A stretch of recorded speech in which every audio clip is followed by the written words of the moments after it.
우리 로마서 22번째 시간 교회 윤리에 대해서 한번 보겠습니다. 윤리는 얘기를 많이 듣죠. 우리 아마 저번 시간에 배우셨을 텐데 윤리라는 것을 잠깐 그 단어를 살펴본다면 보통 윤리를 우리가 뭐라고 부르겠습니까? 삶의 규칙 또는 습관. 그러니까 더 쉽게 얘기하면 사람이 당연히 이것은 지킨다라고 생각하는 규칙들을 얘기하겠죠. 그러니까 꼭 그것이 법에 위배되지 않더라도 야 너가 사람이면 이건 지켜야 되지 않냐라는 그 윤리, 우리가 보통 그 윤리의식이라고 할 때 그 윤리를 말하는 겁니다. 그렇다면 우리가 바울이 영감을 받았던 이행득상 중 바로 그리스도인의 생활관령을 세 가지로 나눠본다면 첫 번째, 오늘 우리가 볼 교회 윤리, 두 번째는 사회적 윤리, 그리고 마지막은 교인 상호 간의 윤리가 되겠습니다. 그러니까 교회에서 지켜야 할 우리의 삶의 규칙 이렇게 되겠고, 둘째는 사회적 규칙, 우리 교회 안에서 우리가 성경을 통해서 보는, 세 번째는 교인들 간의 규칙, 이렇게 되는 것 중에 우리가 과연 교회 윤리에 대해서 한번 살펴보도록 하겠습니다. 교회 윤리는 크게 두 가지로 나뉘는데 1번 한번 읽어볼까요? 1번 시작. 교회 지체로서의 은사의 윤리. 첫 번째는 이 교회 윤리부터 시작되는데, 왜냐하면 교회 생활이 성도의 신앙의 모든 근간이 되기 때문입니다. 성도가 신앙생활을 할 때 어디서 하겠습니까? 교회에서 하지 않습니까? 혼자서 할 수도 있겠지만 모든 배우고 또 말씀을 듣는 것은 교회이기 때문에 모든 성도의 삶의 근간이 되기 때문에 그 교회 생활할 때 기초되는 교회의 지체로서 자신의 은사를 활용하여 봉사하는 것이 첫 번째 삶의 이 윤리, 규칙이라는 것입니다. 그렇다면 어떻게 우리가 자신의 은사를 이용하여서 교회에 헌신할 수 있을까? 네 가지로 나뉘는데 첫 번째 읽어보겠습니다. 시작. 겸손과 지혜. 참 어려운 걸 먼저 얘기하죠. 그러니까 너희가 교회에서 봉사하느냐? 가장 먼저 너희가 해야 할 것은 겸손과 지혜다. 그러니까 내게 주신 은혜로 말미암아 너희 각 사람에게 말하노니 마땅히 생각할 그 이상의 생각을 품지 말고 오직 하나님께서 각 사람에게 놔주신 믿음의 분량대로 지혜롭게 생각하라 라고 이 12장 3절에서 말씀하셨듯이 항상 너희는 마땅히 생각할 그 이상의 생각을 품지 않는 것, 이게 무슨 말이겠습니까? 막 교회의 모든 행정을 내가 막 생각해보고 막 이 안에 이게 정말 합당한가? 내 분량이 아닌데도 불구하고 저 사람은 교인인데 왜 저렇게 하나? 막 저 사람 때문에 시험 들라고 하는데 하는 그런 내가 해야 할 범위를 넘어선 그런 생각하지 말아야 할 것까지 다 감섭하고 생각하는 그런 교만을 범하지 않는 겸손, 그리고 믿음의 분량대로 언제나 지혜롭게 생각하는 지혜. 그러니까 과거에도 교회를 시끄럽게 하는 사람들은 있었다는 거예요. 2000년이 전이나 오늘날이나 마찬가지라는 겁니다. 하지만 그래서 그때부터 너희가 은사를 통하여 교회에 지체된 자로서 봉사하는 것에는 가장 먼저 뭐가 필요하냐? 겸손과 지혜가 필요하다. 이렇게 말하고 있는 겁니다. 두 번째는 그리스도의 몸에 대한 인식이라고 했습니다. 우리 4절 말씀 한번 읽어보겠습니다. 시작. 우리가 한 몸에 많은 지체를 가졌으나 모든 지체가 같은 기능을 가진 것이 아니니 라고 했습니다. 여기 한 몸은 우리가 그리스도 안에서 한 몸이라고 하니까 결국 그리스도를 머리로 하는 교회를 말하는 것이고, 성도는 교회를 구성하고 교회로 말미암아 삶의 영이 되는 존재이기 때문에 더 쉽게 얘기하면 교회가 삶의 목적이 되는 것, 그것이 바로 지체된 자들이 가져야 할 교회에 대한 인식이라는 겁니다. 교회가 뭐냐? 이렇게 물어본다면 일요일 날 가는데요. 그냥 예배 한번 드리는데요. 그냥 가서 하나님 만나는 곳이요. 이렇게 되는 것이 아니라 여기 나와 있는 이 사도 바울의 분명한 교회에 대한 인식은 교회가 우리의 삶의 목적입니다. 그 우리의 목적이 교회가 돼야 됩니다. 이렇게 말하고 있다는 것입니다. 세 번째, 그리스도 몸을 이루는 지체의식이라고 했습니다. 5절 말씀 한번 읽어보겠습니다. 시작. 이와 같이 우리 많은 사람이 그리스도 안에서 한 몸이 되어 서로 지체가 되었느니라. 한 몸에 많은 지체라고 했고, 우리가 많은 사람이 서로 지체가 되었다. 이 말은 통일성과 다양성을 가진 유기적 결합체. 여러분, 유기적이라는 말이 좀 어렵죠? 그냥 우리 몸 생각하면 됩니다.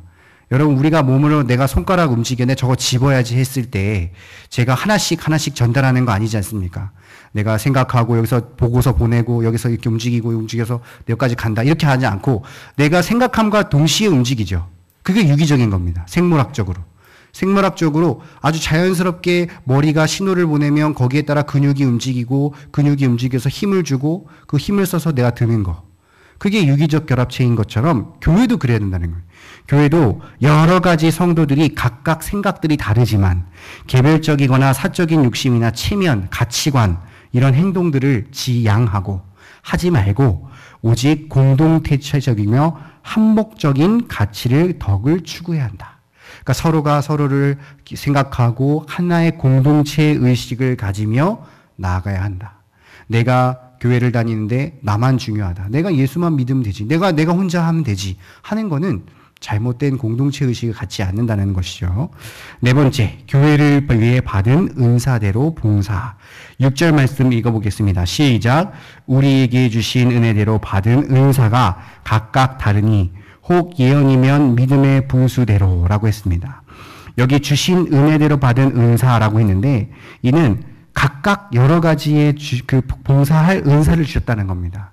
그러니까 어떤 이에게 이 뒤에 나오지만 어떤 이 사람은 예언하는 자, 섬기는 자, 가르치는 자, 위로하는 자, 구제하는 자, 다스리는 자 등등등 여러 직분들로 너희는 그것을 썩혀두지 말고 즐거움으로 봉사해라. 너희가 아이를 가르치는 즐거움이 있고 가르치는 능력이 있으면 가르치고 너희가 정말 구제하는 그런 능력이 있으면 구제하고 이런 여러 가지의 은사를 결코 썩히지 말고 즐거움으로 봉사할 것을 말하는 것. 그것이 바로 교회를 위해 받은 은사대로 봉사하는 것입니다. 그 정리해 보면 교회와 겸손과 지혜로 교회를 목적으로 하고 공동체 의식과 형제를 바탕으로 받은 은사대로 봉사해야 하는 것. 이게 바로 기독교 이 교회 윤리라는 겁니다. 어렵습니까? 교회의 규칙이 뭐냐? 너가 교회를 다닐 때에 어떻게 해야 되느냐? 아, 너 혼자 그냥 예배 잘 드려라. 너 혼자 은혜 받으면 돼. 너 혼자 하나님 사랑하고 이웃 사랑하면 돼. 그게 아니라 하나님이 사도 바울을 통해서 주신 교회의 법칙이 뭐냐? 너 겸손과 지혜로 온전하게 모든 일에 이 교회를 목적으로 두고 공동체 의식과 형제 의식을 가져서 서로를 아끼고 그리고 받은 은사대로 봉사하는 것. 그게 바로 교회에 우리가 가져야 할 마땅한 이 은사의 윤리라는 것. 그렇기 때문에 하나님께서 이러한 봉사자에게 물질의 복과 자손이 잘 되는 축복을 주신다라고 우리가 이렇게 알 수 있다라는 것입니다. 자, 두 번째, 교회의 지체로서의 사랑의 윤리. 은사와 사랑으로 두 가지로 나뉘는데, 자, 왜 사랑이 필요하느냐? 여기까지, 이 은사까지는 우리에게 주시는 마땅한 규칙이라면 이것을 계속해서 끊임없이 돌려야 하죠. 내가 성도와 함께 가야겠구나. 내가 겸손과 지혜로 가야겠구나. 내가 받은 대로 봉사를 해야겠구나라는 것을 우리가 생각한다면 그것을 돌릴 수 있는 힘은 무엇이냐? 사랑이라는 겁니다. 우리가 그냥 교회에 일하러 나온다면 지쳐요. 그렇죠? 가끔 제가 연말만 되면 힘들게 하시는 우리 집사님들, 권사님들 계십니다. 목사님, 제가 내년에는 한 해 쉬어야겠습니다. 그죠? 그러신 분들, 좀 찔리시는 분들 계실 거예요. 제 왼쪽에 계신 분들은 찔린 분들 계실 텐데, 그런 분들이 왜 그렇게 지칠까? 왜 그렇게 봉사를 하는데 지칠까? 사랑이 없어서 그렇습니다. 바로 사랑이 없는 행위는 오래가지 못한다라는 것을 성경에 분명히 나왔기 때문에 바로 사도 바울은 사랑을 공급해라 라고 말하고 있는 것입니다. 1번, 거짓 없는 형제 사랑. 9절 말씀 한번 읽어볼까요? 시작. 사랑에는 거짓이 없나니 악을 미워하고 선에 속하라. 말로만 하고 행동이 없거나 앞뒤가 다른 사람은 진실한 사랑이 아닌 거 다 아시죠? 그야말로 실제적인 사랑을 하는 것은 앞뒤가 같고 내가 항상 행동까지 따라가는 것. 진실한 사랑은 구체적으로 하나님의 뜻을 따라 악을 미워하고 선을 속한다라는 것입니다. 바로 그리고 그러한 이유로 사도 바울이 그 뒤에 이 12장 9절부터 이후로부터 10절부터 13절까지의 그 사랑의 법칙에 대해서 분명하게 말하는데 한번 읽어보겠습니다. 이 거짓 없는 사랑부터 끝까지 시작. 이 거짓 없는 사랑으로 형제를 서로 우애하고 존경하기를 먼저 하라고 했다. 이 거짓 없는 사랑으로 부지런하여 게으르지 말고 열심을 품고 뜨겁게 기도, 찬송, 선교, 전도, 봉사함으로 교회를 섬기라 했다. 이 거짓 없는 사랑으로 예수를 영원한 소망의 주로 삼고 즐거워하며 소망 가운데 모든 환난을 참고 인내하라고 했다. 이 거짓 없는 사랑으로 교회와 성도를 위해 기도해 항상 힘쓰라고 했다. 또 이 거짓 없는 사랑으로 교회 성도에 쓸 것을 공급하며 손님을 대접하기 힘쓰라 했다. 여기까지. 제가 더 설명할 게 있겠습니까? 없습니다. 이대로 하시면 됩니다. 그래서 이것이 교회를 세우는 사랑의 실천이라고 한 것입니다. 다음 점 넘겨보시면 형제를 사랑했다면 이제는 거짓 없는 원수를 사랑해야 된다. 14절 말씀 한번 읽어보겠습니다. 시작. 너희를 박해하는 자를 축복하라. 축복하고 저주하지 말라. 밑에 있는 한 번 더 읽어보겠습니다. 사랑의 윤리 시작. 사랑의 윤리는 형제 사랑에 나아가 박해하는 자까지도 사랑하라고 한다. 사랑의 구체적인 실천은 원수를 축복하고 저주하지 않는 것, 진실로 그들의 즐거움과 슬픔에 함께 해주는 것, 그들에 대해 교만한 마음을 갖지 않는 것, 어떠한 자이든지 아무에게나 악으로 악을 갚지 않는 것, 적극적으로 모든 자에게 선을 도모하는 것, 가능한 모든 사람과 화목하게 지내는 것, 정말 심히 약한 자라도 친히 원수 갚게 하지 말고 하나님 심판에 맡기고 오히려 원수를 선대함으로써 선으로 악을 이기는 것이다. 여기까지. 설명할 게 있겠습니까? 없습니다. 그러니까 오늘 사도 바울이 얘기한 이 모든 내용들은 거짓 없이 너희가 이렇게 대하라. 이것이 교회를 세우는 원수의 사랑이라는 것을 말한다는 것입니다. 정리해 보면요. 교회 윤리의 초점은 바른 교회관입니다. 그리스도의 교회가 존재하는 것은 세상의 역사의 중심이며 그 존재의 의미라는 것이죠. 따라서 성도는 교회를 세우는 것이 가장 최고의 가치관이 되어야 하며 그것이 자신의 목적이 되어야 한다는 것입니다. 그래서 교회의 윤리를 정확하게 아는 자는 겸손과 지혜로 교회를 목적으로 하고 자기의 은사를 활용하여 교회를 봉사하는 것이 성도의 삶의 전부이며 거기에 형제 사랑과 이웃 사랑을 공급하는 것이 즐거움이 되어야 되는 것. 이것이 교회 윤리의 요체라는 것을 꼭 기억하시고 우리 어려운 것이 없고 아마 힘든 것만 있을 겁니다. 꼭 얘기해 보시고 한번 서로 나누시면 되겠습니다. 우리 내용 연구로 넘어가겠습니다. 교회의 지체로서 은사 윤리를 바르게 묶어진 것. 몇 번일까요? 4번이죠. 허영과 자랑은 당연히 아닐 것이고, 교회를 친교장, 부품, 부속품. 이미 여기서부터 틀려먹었죠. 우리 4번입니다. 2번, OX 한번 해보십시오. 2번에 1번, 맞습니까? O. 2번 어떻습니까? X. 3번, O. 4번, O. 5번. X라고 안 하고 싶으시죠?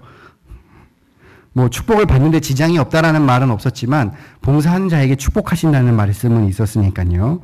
우리 3번 형제 사랑의 윤리 OX 해보십시오. 1번 O 2번 O 3번 X 4번 O 5번 X 6번 O 7번 O 4번에 원수 사랑의 윤리 OX 해보십시오. 1번 눈에는 눈 이에는 이 무서운 말이죠. X.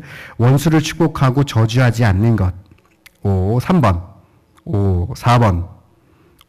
그들은 교만의 마음을 갖지 않는 것. 맞죠. O. 5번. X. 6번.